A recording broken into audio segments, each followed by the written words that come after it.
और नेटवर्क के प्रॉब्लम के कारण थोड़ा सा दिक्कत हो रहा है। अब ठीक हो गया है, स्टेबिलिटी आ गई नेटवर्क में। हाँ, तो बता रहे थे कि जो 25% या सॉरी 75% का जो रूल्स है उसको आप ऐसे समझ सकते हैं कि मान लीजिए कि किसी विषय में कैंडिडेट की संख्या सपोज कीजिए 3000 है, ठीक है, और वहाँ रिक्ति जो है 5000 है। तो 5000 रिक्ति के विरुद्ध जो है 3000 कैंडिडेट ने अप्लाई किया।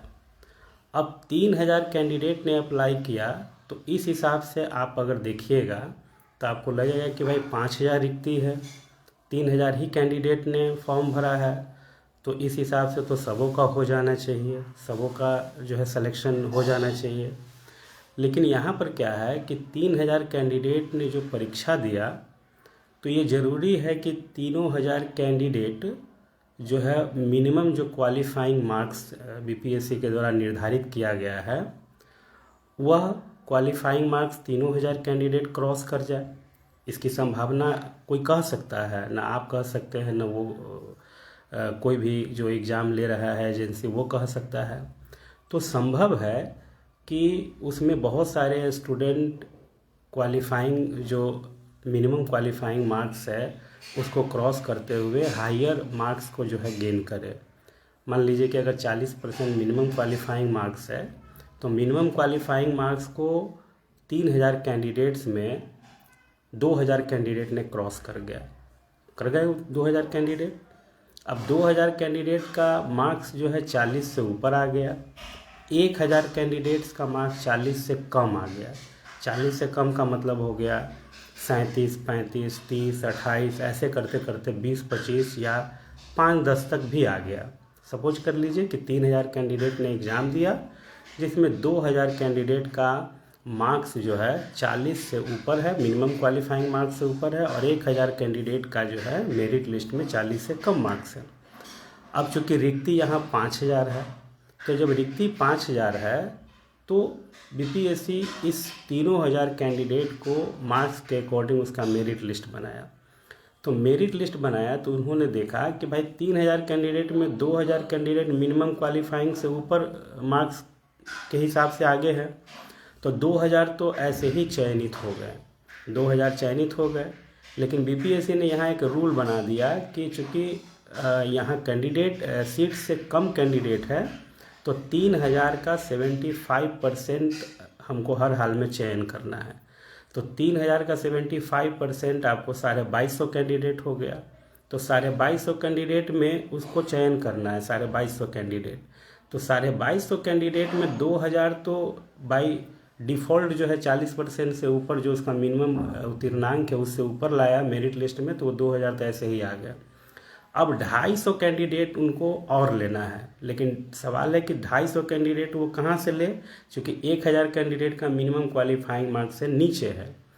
तो उस मिनिमम क्वालिफाइंग मार्क्स से नीचे वाले में से 250 कैंडिडेट 40 से नियर अबाउट 38-37 तक के लोगों को उन्होंने ले करके अपना जो 75% पूरा लिया और बाकी को वहाँ से छोड़ दिया गया। ये 75% का जो है रूल है, और इसी के हिसाब से वो बार बार बीपीएससी ये कहती आ रही है कि भाई हम ये जो है 75% जो मिनिमम रिक्ति हो या अभ्यर्थी हो उसका हम पूरा करने का प्रयास करेंगे। अब दूसरा सिचुएशन बनता है कि मान लीजिए कि किसी विषय में 5000 जो है रिक्ति है और वहाँ 10,000 जो है कैंडिडेट्स अप्लाई किए।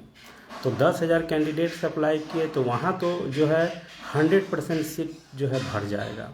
संभव है कि कभी किसी किसी सिचुएशन में अगर 10,000 कैंडिडेट में से मान लीजिए 2,000 40 से ऊपर गए, बाकी सब नीचे चले आए, तो वहाँ भी 75% का रूल लग सकता है। लेकिन मैक्सिमम केसेस में जहाँ रिक्तियाँ से ज़्यादा अभ्यर्थी है वहाँ रिक्ति कम्प्लीटली फुलफिल हो जाएगा।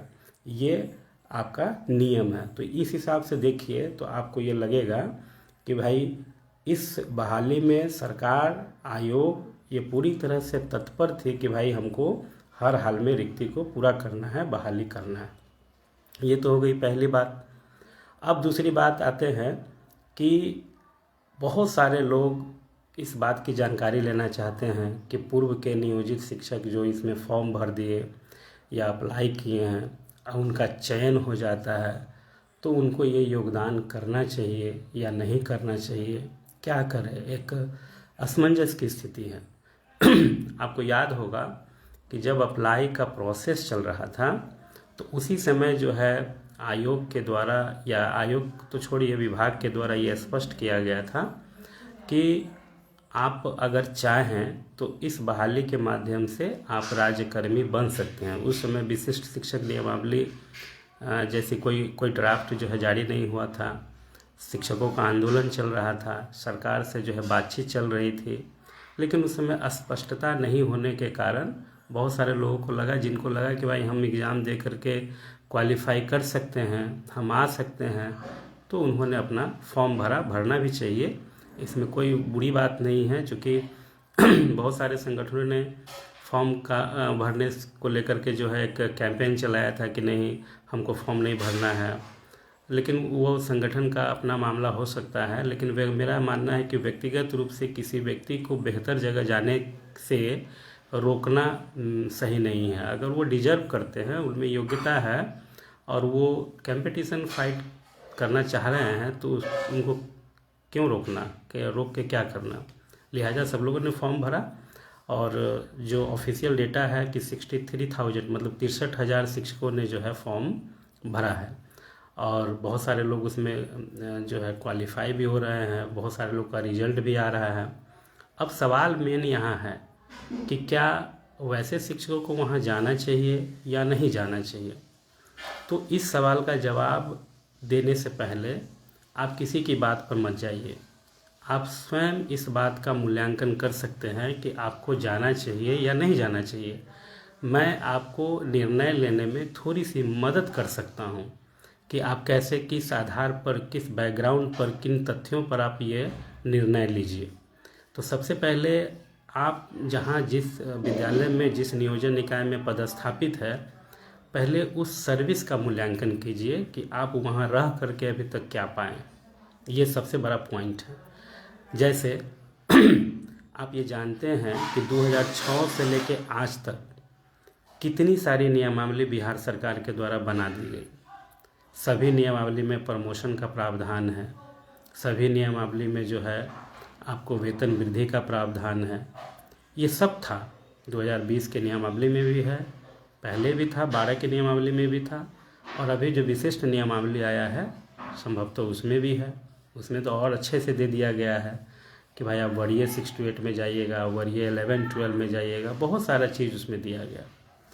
लेकिन आप ये कहिए कि आपके जो सर्विस लेंथ है, किन्हीं का 10 साल है, किसी का 9 साल है, किसी का 16 साल है, उन सर्विस लेंथ के आधार पर अभी तक आपने क्या पाया।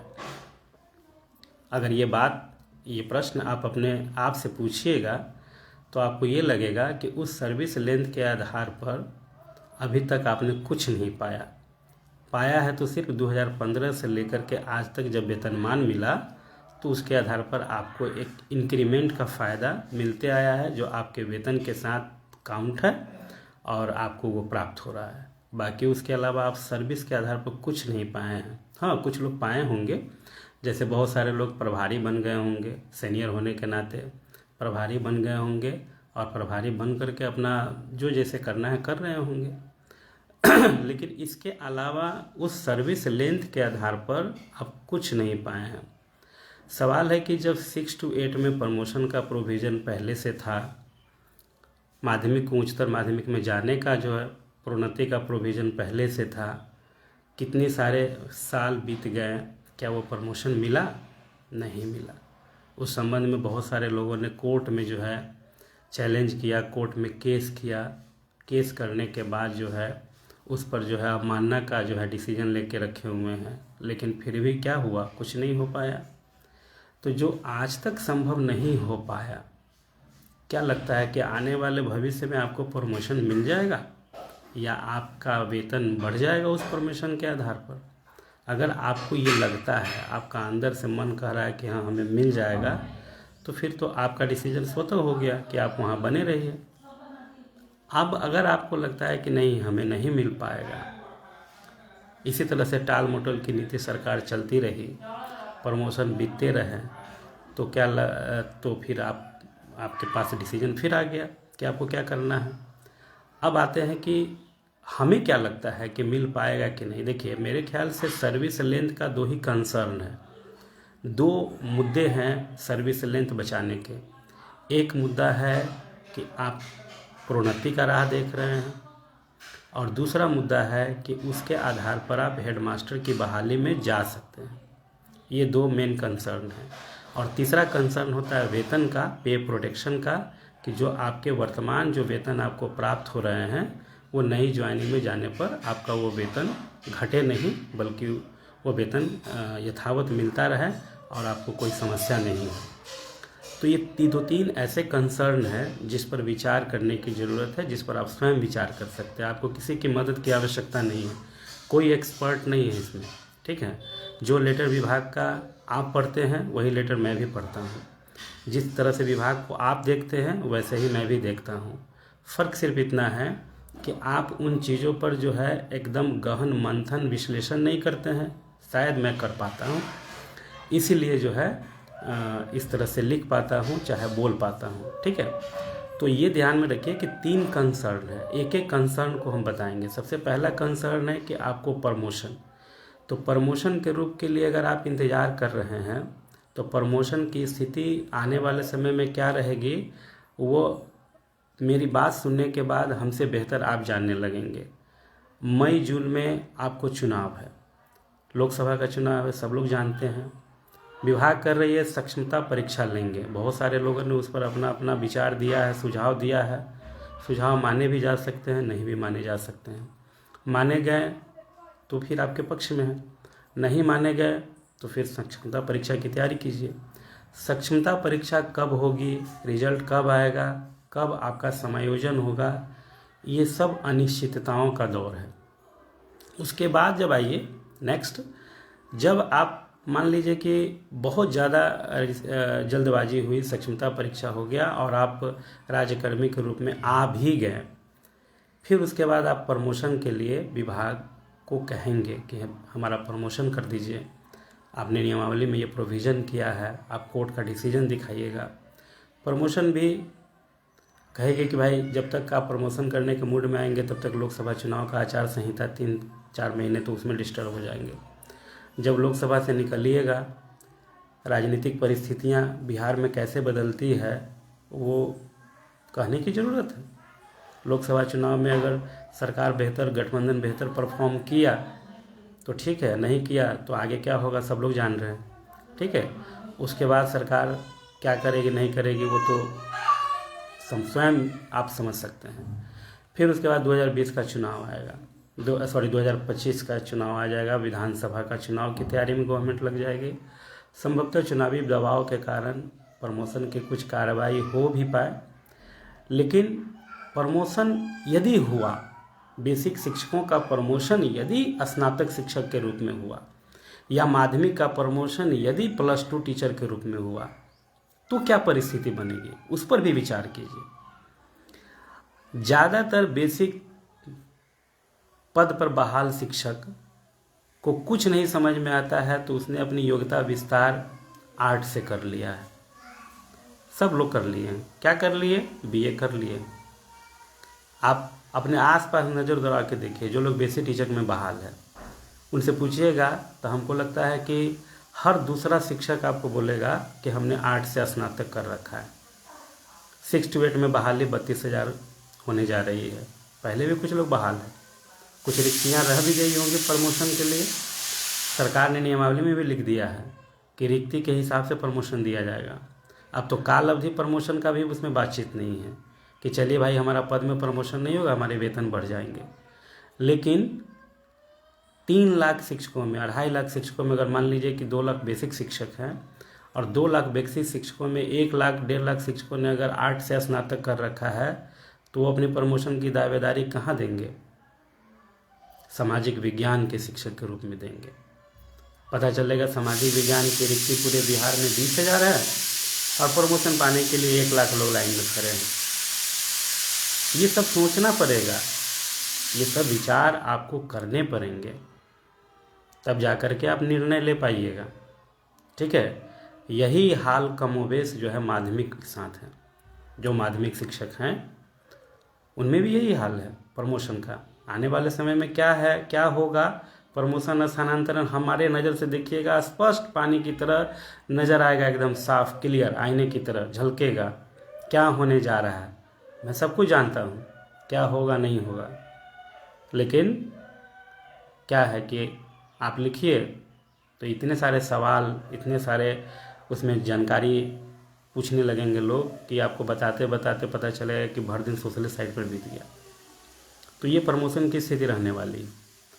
अब आते हैं स्थानांतरण की। स्थानांतरण की बात करते हैं। क्या आपको पता है सामाजिक विज्ञान के इस बहाली में 5425 सीटों पर बहाली हो रही है। विज्ञान में, गणित में नियोजन इकाई के अंतर्गत जितने भी पद थे उन सभी पदों को सरकार ने सरेंडर कर दिया और सब पदों को राज्यकर्मी के रूप में सृजित कर दिए। जरा सोचिए, कल को हम विशिष्ट शिक्षक को गोली मारते हैं, सभी विशिष्ट शिक्षक को विद्यालय अध्यापक के पद पर समायोजित कर दिया गया, सब लोग विद्यालय अध्यापक हो गए। अब सभी लोग विद्यालय अध्यापक हो गए। हम बहुत पॉजिटिव हैं, 100% पॉजिटिव हैं कि सरकार आपके सुझाव को मान के सारे शिक्षकों को जो है बना दिया विद्यालय अध्यापक के पद पर, एकल पद पर समायोजन कर दिया। तब क्या स्थिति बनेगी स्थानांतरण का। 5425 सीट पूर्व से सृजित थे, 32,000 कैंडिडेट सोशल साइंस में हैं, एक भी सीट बचेगा, 100% सीट पर बहाली हो जाएगी। आज ही तो रिजल्ट आ जाएगा उसका। सेकेंड फेज में कितने सीट जो बची खुची सीटें थी उसे भी नियोजन इकाई से मंगवा के राज्यकर्मी का पद बना दिया गया। सेकेंड बीपीएससी टायर 2 में उसकी बहाली हो जाएगी। फरवरी तक सभी पूर्व से नियुक्त शिक्षक जो है राज्यकर्मी बन गए, विद्यालय अध्यापक के पद पर बन गए। मई में इलेक्शन ख़त्म हो गया, जून में रूटीन ट्रांसफ़र शुरू होगा। ट्रांसफ़र कहाँ पर? मोतिहारी में कार्यरत, गोपालगंज में कार्यरत लोग शिवहर आना चाहते हैं, मुजफ्फरपुर आना चाहते हैं। मुजफ्फरपुर में रिक्ति रहेगी तभी तो आइएगा। आपकी स्थानांतरण बिना रिक्ति पर होगी? हवा में स्थानांतरण हो जाएगा। जब रिक्ति नहीं रहेगी तो कहाँ स्थानांतरण होगा? ये वास्तविकता है, इसको भी समझने की आवश्यकता है। ठीक है, ये सब पर विचार कीजिए, सोचिए, पढ़िए। जो पत्र निकलते हैं, जो सरकार की पॉलिसी बनती है, उसको स्टडी कीजिए, देखिए, तो चीज़ें समझ में आएगी। तो ये स्थिति बन गई आपका। अब आते हैं तीसरा जो कंसर्न है प्रधानाध्यापक का। प्रधानाध्यापक के पद के लिए बहाली आने वाले समय में आ रही है, प्रधान शिक्षक का और प्रधानाध्यापक का। सपोज कीजिए मैं जिस विद्यालय में कार्यरत हूँ, मैं अपनी ही बात बताता हूँ। मैं अपने विद्यालय में जहाँ कार्यरत हूँ, मेरी वहाँ सेवा 9 साल हो चुकी है। अभी नियमावली में संशोधन करके 8 साल कर दिया गया माध्यमिक शिक्षक के अनुभव को। अब जिस विद्यालय में मैं 9 साल पढ़ा लिया, जब प्रधानाध्यापक का हमारा फॉर्म भराएगा तो क्या हमारे उस विद्यालय वहाँ से हम चले भी आएंगे, वहाँ से हम रिजाइन कर देंगे, तो मेरे 9 साल के अनुभव का प्रमाण पत्र वो नहीं देंगे? 9 साल में हमने जो वेतन उठाया है उसका जो है जो बना हुआ है मेरे विद्यालय में, उससे हमारा जो है प्रमाणित करके हमारे हेडमास्टर साहब नहीं देंगे? हमने नियमित रूप से लगातार सेवा 9 साल दिया है, हमारा अनुभव है 9 साल माध्यमिक विद्यालयों में पढ़ाने का, तो हमें 8 साल का वहाँ नहीं मिलेगा? उस आधार पर आपके प्रधान शिक्षक या प्रधानाध्यापक के फॉर्म भरे जा सकते हैं और आप चयनित होने पर आप वहाँ जा भी सकते हैं। इसलिए प्रधानाध्यापक का तो कंसर्न वहाँ भी ख़त्म है अनुभव का। अब चौथा मुद्दा आता है आपका, वह है वेतन। इसको लेकर बहुत ज़्यादा लोग जो है परेशान हैं। तो ये बात समझ लीजिए कि फॉर्म भरने समय जो विभाग का पत्र आया, कल जो है काउंसलिंग का पत्र जारी हुआ, उन पत्रों में आपको ध्यान से देखिएगा तो तो पूर्व से कार्यरत शिक्षकों के लिए स्पष्ट शब्दों में लिखा गया है कि पूर्व के कार्यरत शिक्षक अपने विद्यालय से विरमित होकर के आएंगे, त्यागपत्र नहीं देंगे। विरमित कब होता है लोग? विरमित होता है कि भाई आप जिस पद पर कार्यरत है उस पद पर आपकी सेवा बहाल है और अब आप यहाँ पर सेवा न दे करके अपनी सेवा दूसरे जगह देने जा रहे हैं, इसलिए आपको वहाँ से कार्य विरमित किए जाते हैं। सर्विस ब्रेक नहीं करती है, सर्विस कंटिन्यू रहता है। और उसमें तो बाकायदा लिखा गया है कि आप अपने नियुक्ति प्राधिकार से जो है, जहाँ जिस नियोजन इकाई के अंतर्गत आप कार्य कर रहे हैं उसके सचिव से आपको आधिकारिक रूप से विरमित होना है, आपको वहाँ का NOC बना करके लेके जाना है। तो आपकी सेवा टूट कहाँ रही है? अब तो सेवा आपकी कंटिन्यू जा रही है। आपके उसी सर्विस बुक पर आप वहाँ से विरमित होंगे, उस सर्विस बुक को अद्यतन करवा लीजिए। उस अद्यतन करवाने के बाद उस सर्विस बुक पर काउंटर साइन करवाइए DO DPO से और फिर उसे जो है आप वहाँ से ले करके आइए, नए जगह पर योगदान कीजिए, वहाँ आपकी उसी सर्विस पर आपकी सेवा कंटिन्यू हो जाएगी। और एक बात हमेशा ध्यान रखिए कि आपने खास करके पूर्व नियोजित शिक्षकों ने BPSC में फॉर्म अपने मन से नहीं भरा है, किसी संगठन के कहने पर नहीं भरा है, बल्कि सरकार के द्वारा दिए गए प्रोविज़न के आधार पर आपने भरा है। ये सरकार को पता है कि हमारे 63,000 पूर्व से नियोजन इकाई में कार्यरत शिक्षकों ने फॉर्म भरा है। अगर वो वहाँ से आ कर के नए जगह पर योगदान कर रहे हैं तो कल के डेट में सेवा के आधार पर कोई लाभ हम उन शिक्षकों को देते हैं जो अपने पद पर यथावत बने रह गए और जो हमारे ही कहने पर छोड़ करके दूसरे जगह चले आए, हम उनको उनसे वंचित कर दे, ये कदापि नहीं होगा। इस बात को ध्यान में रख लीजिए। जो सुविधाएं, जो वेतन संरक्षण, जो समस्थानिक या जो भी सेवा के आधार पर इंक्रीमेंट का लाभ पूर्व से नियुक्त शिक्षकों को उनके पद पर बने रहने के साथ दिया जाएगा, वे सभी चीज़ों का लाभ इन शिक्षकों को भी मिलेगा, भले उससे संबंधित स्पष्ट निर्देश या स्पष्ट प्रावधान विभाग के पत्र में आज नहीं है, क्योंकि अभी तक तो रिजल्ट ही जारी नहीं हुआ था। अब रिजल्ट जारी हुआ है, अब चीज़ें सामने आ रही है, अब योगदान की प्रक्रिया शुरू होगी, सत्यापन का काम शुरू होगा, तो ये चीज़ें सब धीरे धीरे धीरे धीरे उसमें स्पष्टता आती चली जाएगी।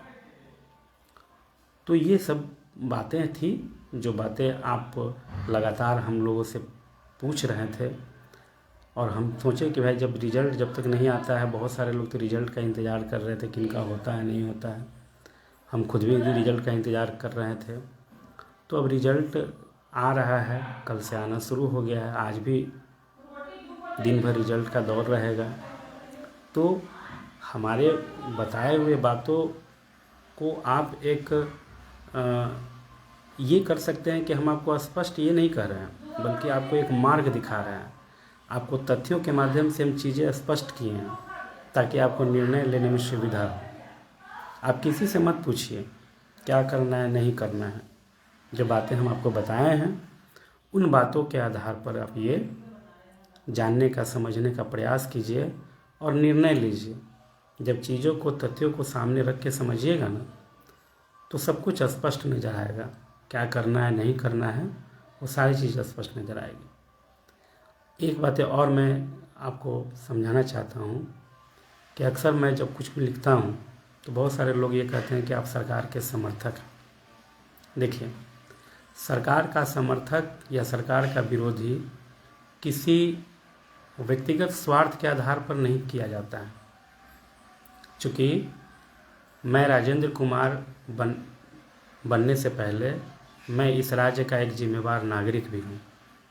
हमें यह तय करना पड़ेगा कि सरकार की कौन सी योजना है, कौन से कार्य जन कल्याणकारी है, जनता के लिए बेहतर है। ऐसा नहीं कि कोई निर्णय गवर्नमेंट ले ली और उसे राजेंद्र कुमार का वेतन 80,000 हो जाएगा तो हम लगे सरकार का गुणगान करने। ऐसा भी नहीं है कि सरकार के किसी फैसले से मेरा व्यक्तिगत नुकसान हो रहा है, लेकिन एक बहुत बड़े वर्ग को इसका फ़ायदा मिल रहा है, तो हम उसका विरोध करने लगे। विद्यालय अध्यापक नियमावली 10 अप्रैल को सरकार लाई थी और यह बिहार के शिक्षा जगत में एक क्रांतिकारी बदलाव था, जो नियोजन को करीब से झेला होगा। मैंने झेला है। 2006 में जब बहाली निकली थी नियोजन नियमावली, जिस सरकार ने भी लाई थी, जिसके कहने पर भी लाई थी, उसने युवाओं के, खास करके मेधा वाले युवाओं के पीठ पर खंजर भोंकने का काम किया था। 150 जगह आवेदन मैंने किया था पंचायत में घूम घूम के। उस समय मेरे पास साइकिल नहीं था।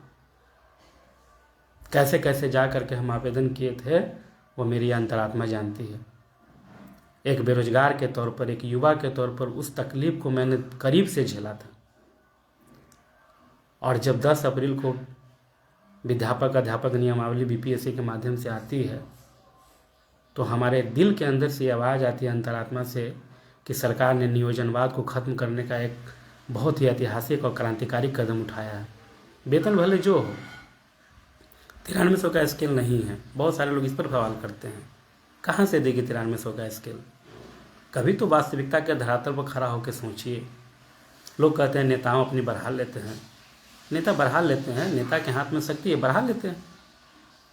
आपके पास जब शक्ति आएगी आप भी बढ़ा लीजिएगा। जो चीज़, जो फैसले आपके हाथ में नहीं है, क्या नेताओं के विधानसभा में जो बिल आते हैं वेतन भत्ते बढ़ने के लिए, उसको रोकना आपके हाथ में है? तो जो आपके फैसले आपके हाथ में नहीं है, जिस पर आप कुछ कर नहीं सकते हैं, उस पर बात करके, उस पर विवाद करके अपनी ऊर्जा क्यों बर्बाद कर रहे हैं? अपनी ऊर्जा लगाना है तो किसी कंस्ट्रक्टिव काम में लगाइए, विद्यालय में लगाइए, अपने घर में बच्चों में लगाइए। तो दिन भर ऐसे बातों में लगाते हैं जिस पर आपका कोई नियंत्रण ही नहीं है। आपका नियंत्रण जिन चीज़ों पर है, जिन कामों पर है, उस पर आप अपना विश्लेषण कीजिए, आप अपना विचार कीजिए, अपनी ऊर्जा खर्च कीजिए, ताकि कुछ उसके बदले में आपको मिलेगा। जब समय आएगा, जब चुनाव आएगा, आपकी सरकार की पॉलिसी नहीं अच्छी लगेगी, आप उसको वोट की ताकत से बदल दीजिए। ये तो हर साल, हर 5 साल पर आपको ये अधिकार मिलते आ रहे हैं। तो 10 अप्रैल को जो ऐतिहासिक कदम उठाया, आज उसका जो है परिणाम आना शुरू हुआ है।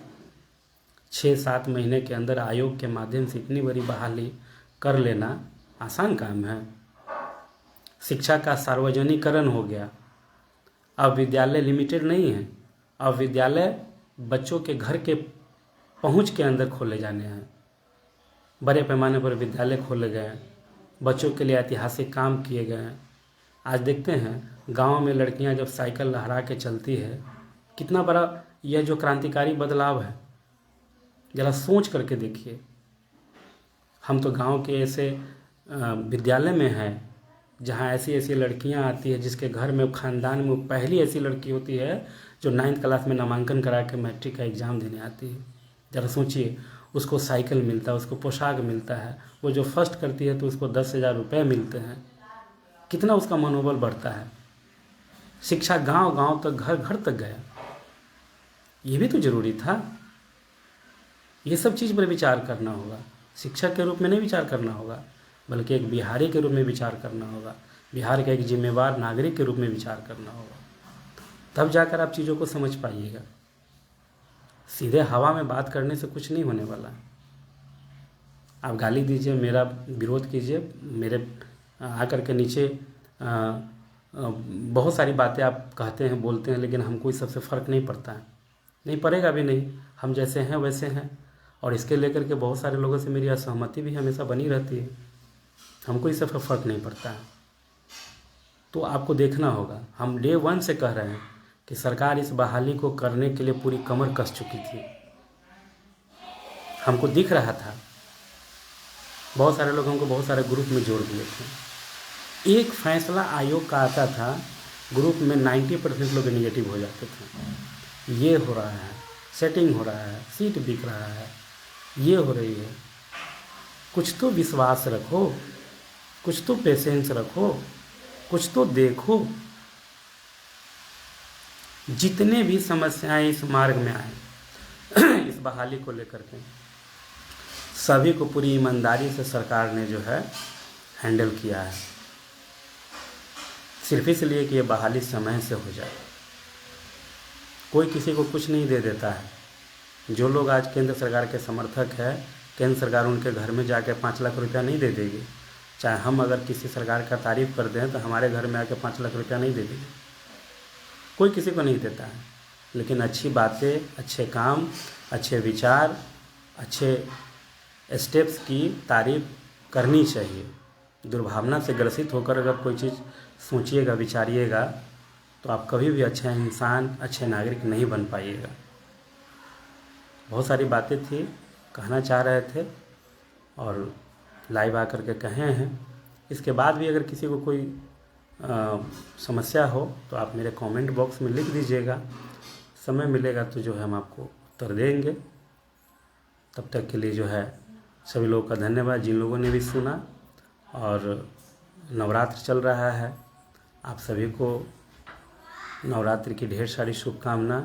सब लोग घर पर रहिए, अच्छे से जो है पूजा पाठ कीजिए, घूमिए।